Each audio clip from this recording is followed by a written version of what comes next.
Eu sou o professor Ronaldo e estamos aqui para a nossa aula de filosofia.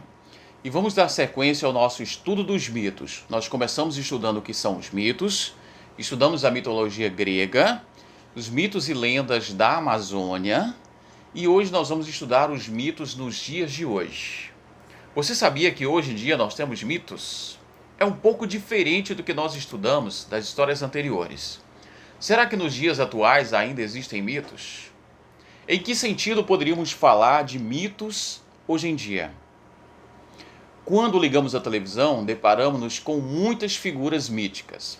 São eles, astros do cinema e da televisão, os esportistas, alguns políticos e certos personagens de filmes que desejamos imitar pelo simples fato de serem considerados especiais.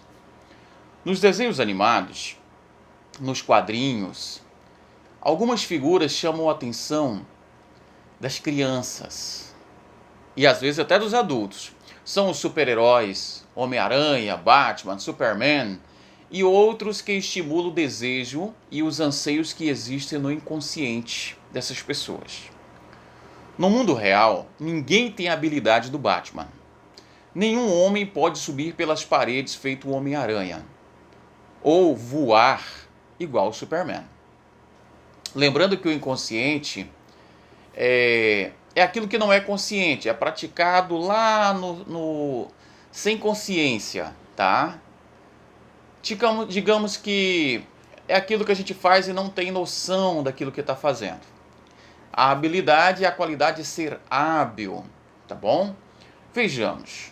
Mas no mundo imaginário das crianças, os super-heróis são seres dotados de superpoderes, que encarnam, né, o bem e a justiça. Na verdade, eles são os únicos capazes de proteger os homens do mundo cruel e desumano, onde reina a violência e a corrupção. Mas não só os super-heróis dos filmes e dos quadrinhos que podem ser considerados mitos. Algumas pessoas de carne e osso tornam-se ídolos de uma geração e também são tratados como verdadeiros mitos. Na nossa sociedade, como em qualquer outra, existem valores que se deseja que todos possuam. Esses valores podem ser a beleza, a bondade, a coragem, a inteligência, ou mesmo a habilidade para cantar, jogar futebol, por exemplo. E algumas pessoas encarnam tão bem esses valores que se tornam modelos de comportamento para todos, como se fossem verdadeiros heróis. São como se disséssemos que são pessoas especiais, pois são tão competentes naquilo que fazem, que parecem possuidores de superpoderes. Verdadeiros fenômenos de competência e habilidade. A gente pode citar Elvis Presley, Gandhi, Che Guevara, Pelé, Ayrton Senna e alguns outros exemplos de pessoas que foram fenômenos naquilo que fazem.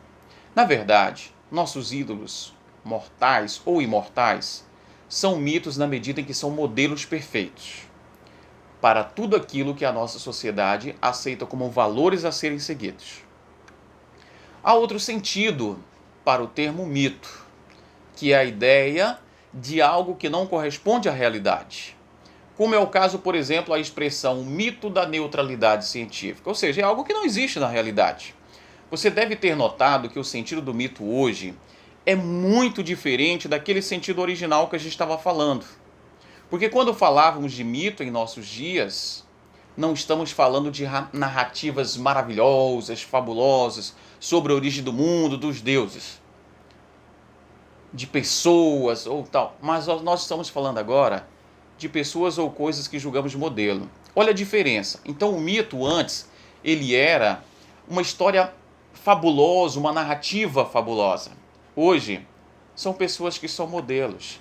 E aí eu quero trazer aqui para vocês, por exemplo, um desenhista brasileiro, o Juliano Galeno.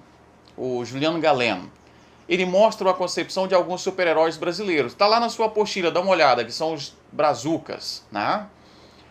Na imagem que tem lá no texto, nós temos lá para você conhecer o Lobo Justiceiro, o Homem Térmico, o felino selvagem e o homem camaleão. Você já conhecia esses personagens? Personagens brasileiros? Pois é, eu te desafio a dar uma pesquisada sobre eles, tá bom? E aí, a atividade para você fazer, e nós temos aqui sobre esses personagens a número 1, a 2 e a 3. E como item 4, eu quero que você escreva uma história. Olha só, você vai escrever uma história falando sobre os lobos justiceiro, o homem térmico, o felino selvagem e o homem camaleão. Essa é a questão número 4 dessa atividade, para você fazer uma história sobre esses personagens. Tudo bem? Grande abraço para você, bons estudos, faça as atividades. Nós estamos praticamente quase na última aula do bimestre. Então, na semana que vem eu vou compartilhar a listagem de quem está com atividades em dias e quem não está. Se você está devendo alguma atividade, se organize, não deixe para cima da hora, porque senão você pode ficar com nota vermelha. Tudo bem? Grande abraço para você, se proteja, que Deus os abençoe e se cuide porque a pandemia não acabou. Um abraço para você.